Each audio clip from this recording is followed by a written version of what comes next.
حلو إنك بدأت، بس السؤال هنا بقى، هل هتكمل ولا هتتحمس أسبوعين وبعدين ترجع لنفس الروتين؟ كام مرة بدأت الحاجة بحماس وبعد شوية قلت لنفسك مش فارقة وسبتها؟ المشكلة مش فيك، المشكلة في الطريقة اللي انت شغال بيها.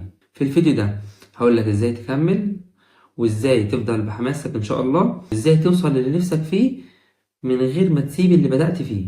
بس قبل ما نبدأ حط لايك واشترك في القناة لو لسه مش مشترك، وفعل زر الجرس، وصلي على النبي في التعليقات.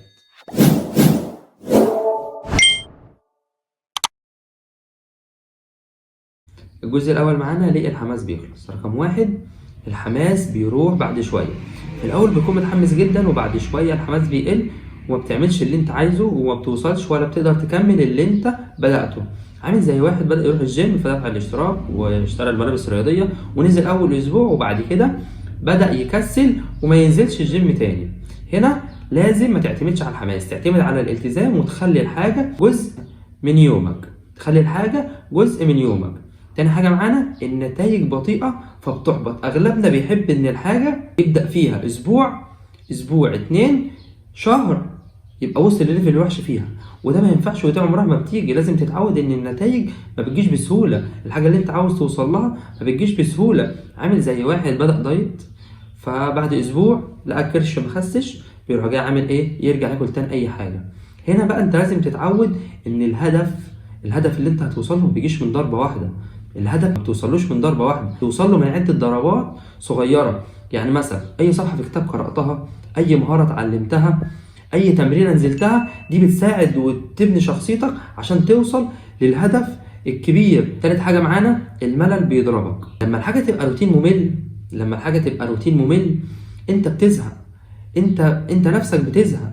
عامل زي واحد بدأ يتعلم برمجة، بعد شهر زهق، راح جاي داخل متعلم جرافيك او تصاميم، وبعد كده زهق، راح جاي رايح قال لك اما اخش على اي حاجة بقى، تداول، تسويق، وما بيكملش حاجة للآخر. هو بس بيبتدي في الحاجة، الحماس بيخليه يبتدي في الحاجة وبعد كده بيحبط وبعد كده ما بيكملش. ده بقى شخص هوائي، ده شخص هوائي. الحل هنا ان انت غير في اسلوبك في التعليم، غير في اسلوبك من فتره للتانيه في التعليم عشان ما تملش. وتاني حاجه بقى مهمه جدا، ان انت تكافئ نفسك. كافئ نفسك على حاجه حتى لو صغيره قد كده، انت تستاهل المكافاه. كافئ نفسك. تالت حاجه معانا، اربط الحاجه بهدف كبير يخليك متحمس ان انت تكمل، تخليك شايف الهدف قدامك وعايز تكمل. الجزء التاني معانا، ازاي تكمل وتفضل متحمس. رقم 1، اعتبرها ماراثون مش سباق سرعه. النجاح محتاج النفس الطويل، ما تستعجلش على النجاح، المهم ان انت تفضل مكمل. رقم 2، حدد هدف واضح. حدد هدف واضح. اسأل نفسك انا ليه هنا، اسأل نفسك انا ليه بعمل ده. طالما انت عارف انت هتوصل لفين، وطالما انت عارف انت بتعمل ده ليه وعايز توصل لايه، حتى لو مفيش شغف، حتى لو الحماس صفر، هتلاقي نفسك كل يوم متحمس ان انت تشتغل، وهتلاقي نفسك شغال على نفسك وبتعمل كل يوم اللي مطلوب منك عشان توصل للي انت عايزه. تالت حاجة، خلي عندك نظام مش مجرد هدف. خلي عندك نظام مش مجرد هدف. ما تقولش عايز اوصل لكذا، ما تقولش انا عايز انجح، قول انا عايز اتعلم المهارة دي وانميها واكبرها في المدة دي وعشان اوصل لكده. رقم 4، اختلط بناس عندهم نفس الهدف. اختلط بناس عندها نفس الهدف. الصحبة بتفرق.